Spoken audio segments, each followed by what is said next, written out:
Back at you once again, boys. It's the mother of all titans.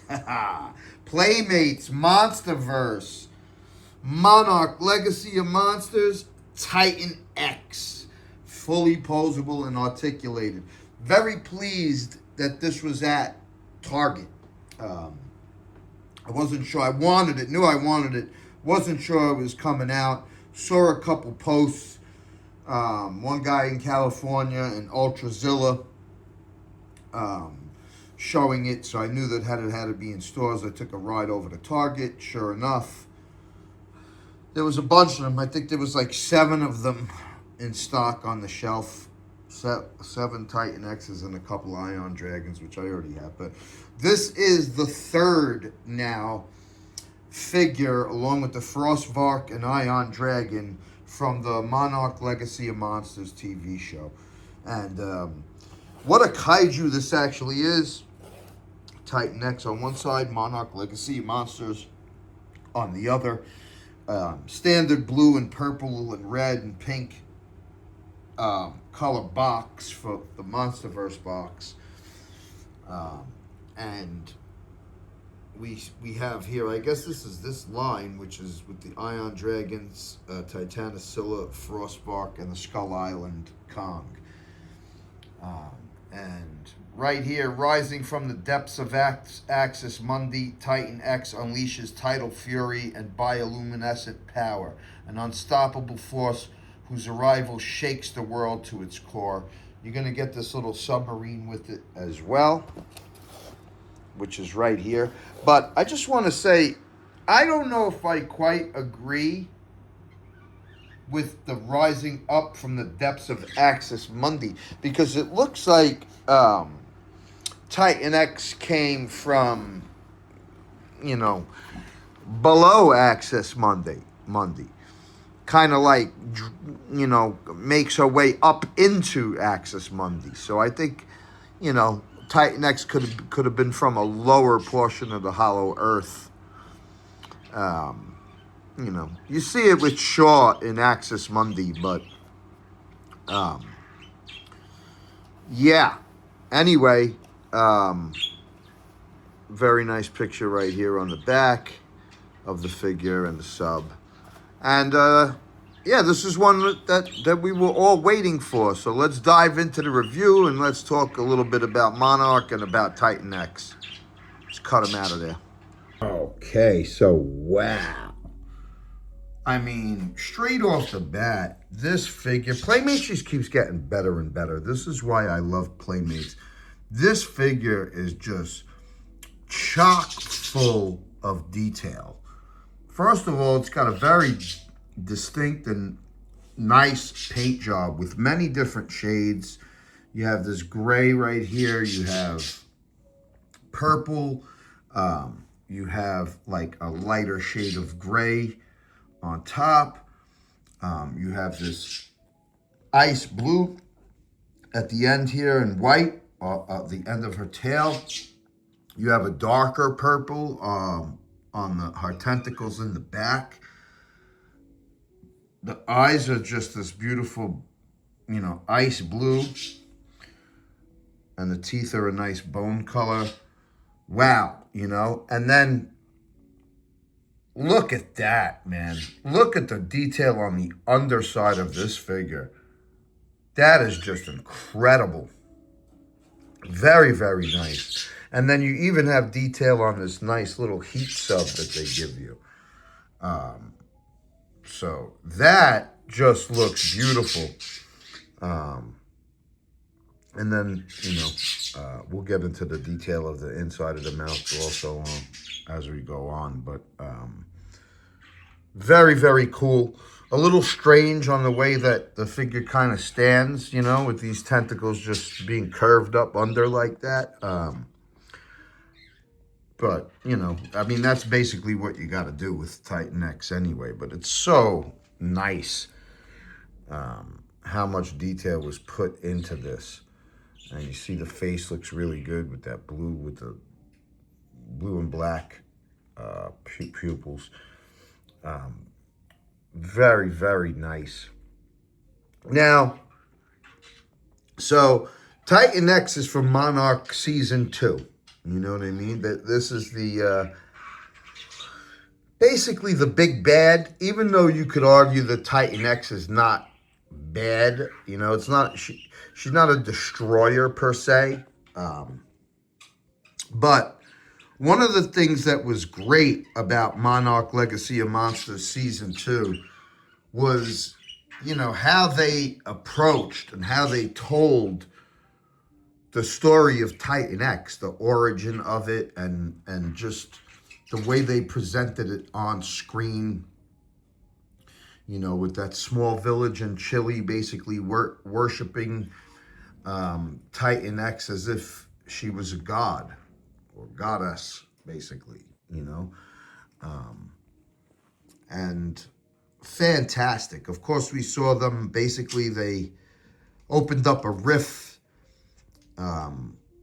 in, you know, the Hollow Earth Axis Mundi, and Titan X came out of it onto at Skull Island, which is how it starts. And then they show flashbacks of Shaw and the Randas when they find out about Titan X, when they go to that little sea town, and they start speaking to the people there about it. And, you know, they just present it in a way where we don't see Titan X like we see, you know, King Ghidorah, for example, where she's just a straight up villain.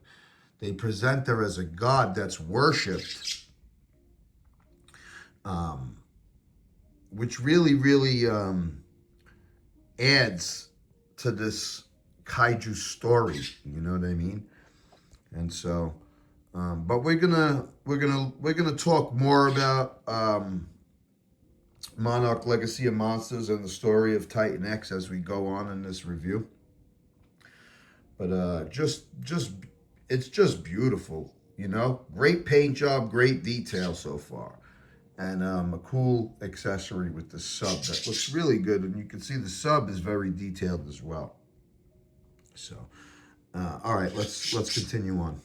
Okay, so now, you know, one of the things we're going to talk about at this figure just real quick before we really get into the show or more about Titan X is the articulation. There just isn't much.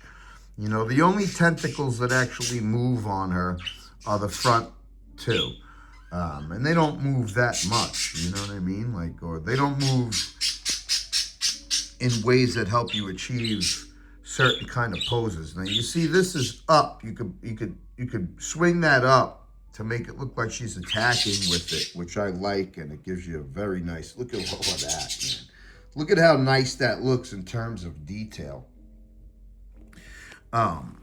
So, you know, the highlight of this figure obviously is going to be the paint job and the detail of it. You know what I mean? And not the articulation. You know, this right here is about the best pose you're going to get with it. The mouth opens up, okay? And you got a decent tongue inside. Teeth are fairly well done. The eyes are okay. So, you know, and this is probably just about the best pose you're going to get with it, I would say, you know. With look like she's attacking with these tentacles here, chasing the submarine, what have you. The head moves side to side. I have it turned slightly, all right? So you can make her kind of look like she's looking to the side a little bit. And I love how this pose just opens it up for viewing all the detail on it, you know? All of these back tentacles here, they're not articulated. So it's not going to be a ton of poses that you can achieve with this thing. It's mostly about the looks of it. And I'll tell you what, this one pose right here, where you can make it look like she's chasing the sub, is really nice. You know what I mean? So, but just note that, you know, that you're not going to make it do a million different things. But so cool. All right, let's continue on. Okay, wow. Titan X looks awesome from this angle right here. Look at that. That's nice. Now, So Titan X's real name, they call her Kokai or El Grandios del Mar, which is a great god of the sea. So they look at her as a god, you know. Um, and she's got regenerative powers, which she displayed in the Monarch TV show when they try to hit her with that, thing to control her.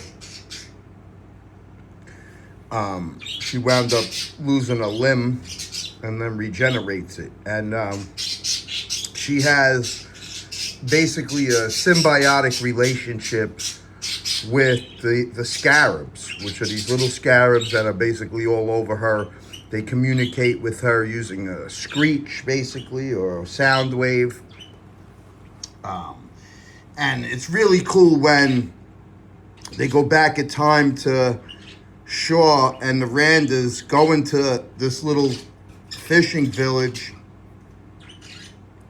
and they see one of the scarabs hanging over the bar, and Bill Randa wants to take a picture of it, but the people in the bar get very upset about that. They don't want the secret going out, that basically, they look at Titan X as a god.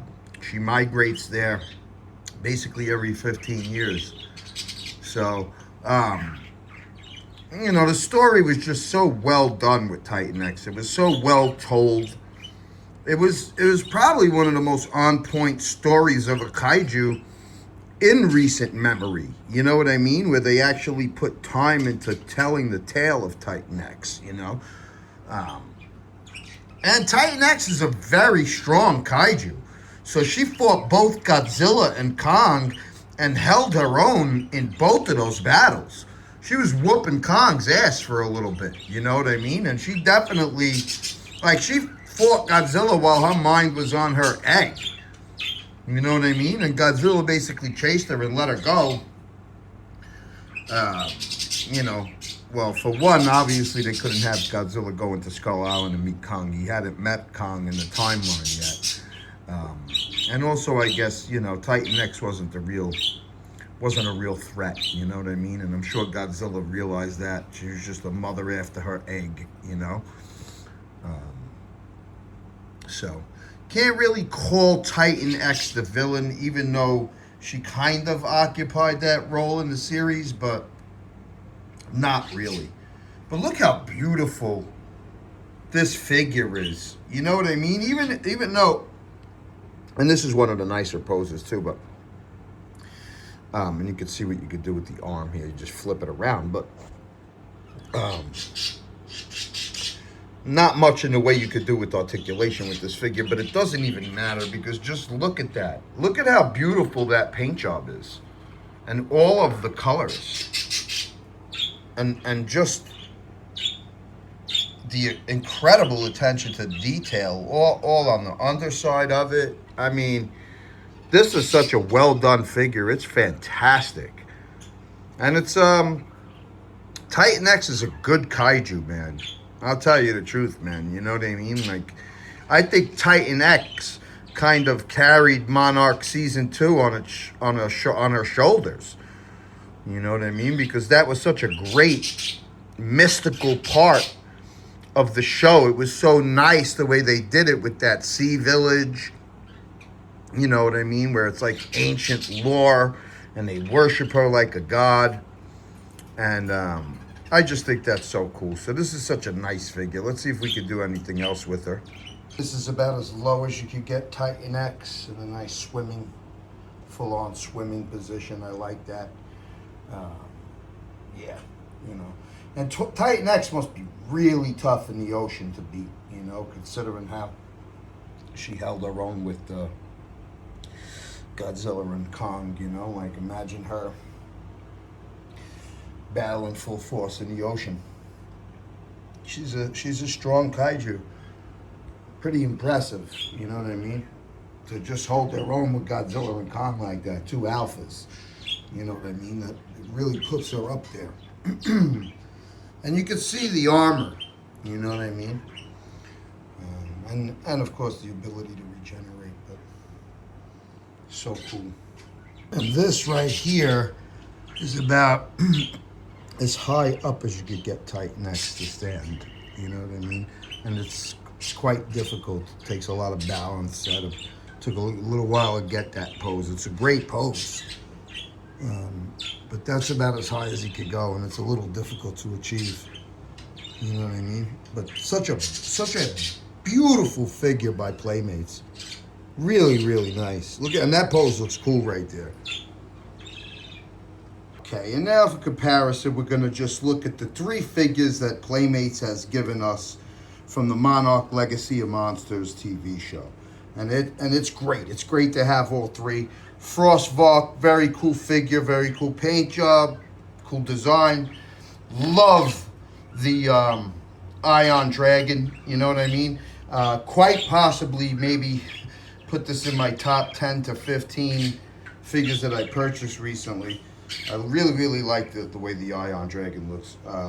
And then Titan X looks awesome. So it's very nice, you know what I mean, that Playmates made these where other companies haven't yet, you know what I mean? So I definitely appreciate them. And it's 3 nice kaiju for the Monarch Legacy of Monsters TV show. They're cool kaiju right here, you know what I mean? So welcome additions to the collection.